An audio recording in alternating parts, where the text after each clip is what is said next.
మన నిజామాబాద్ లో కేవలం 6,550 రూపాయలకి స్వచ్ఛమైన నీటి సర్వీస్ ని Cygnus SR aqua solution AMC services అందిస్తోంది.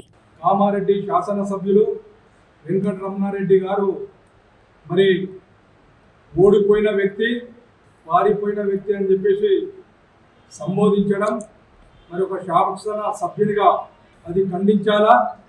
మరి నాలుక అదుపులో పెట్టుకుంటే బాగుంటుంది. రమణారెడ్డి గారు, ఫస్ట్ మీరు ఏదైతే ఎలక్షన్లో ముందు మీ సొంత నిధులతోటి 150 కోట్లతోటి మరి ఏదైతే కామారెడ్డి నియోజకవర్గాన్ని డెవలప్ చేస్తా అని చెప్పేసి ప్రగల్భాలు పలికి మరి ఇప్పటి వరకు మీ సొంత నిధులతోటి ఏం డెవలప్ చేసినావో బహిరంగంగా స్టేట్మెంట్ ఇవ్వాలని చెప్పేసి కామారెడ్డి కాంగ్రెస్ పార్టీ తరఫున కోరుతున్నాం.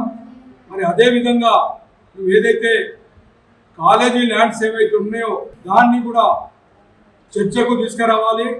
మరి అదేవిధంగా శ్రీవాణి వెంచర్ను ఒక 2 నెలల నుండి 3 నెలల వరకు రోజు పేపర్లో ఫోకస్ చేసి మరి డబ్బు కొట్టించుకున్న తర్వాత మరి ఇప్పుడు ఆ డబ్బు ఏమైందో మాకు అర్థమవుతలేదు. మరి ఆ శ్రీవాణి వెంచరు మరి ఏమైనా ముడుపులు ముట్టినాయా, మరి అది నిజాయితీగానే ఉందా, అది కూడా బహిరంగంగా చెప్పాలని చెప్పేసి తెలియజేస్తున్నాం.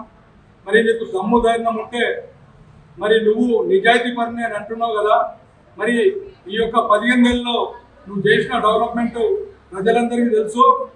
మరి దమ్ము ధైర్యం ఉంటే ఇప్పుడు రాజీనామా చేసి మరి ప్రజల్లో పోదాం. మరి పారిపోయిన వ్యక్తి ఉంటాడా? మరి నువ్వు ప్రజల మనిషిగా చెప్పుకుంటున్నావు కదా, మరి నువ్వు గెలుసో మరి ప్రజలే నిర్ణయిస్తారు. మరి దమ్ముంటే రాజీనామా చేసి మళ్ళీ ఎలక్షన్లకు రావాలని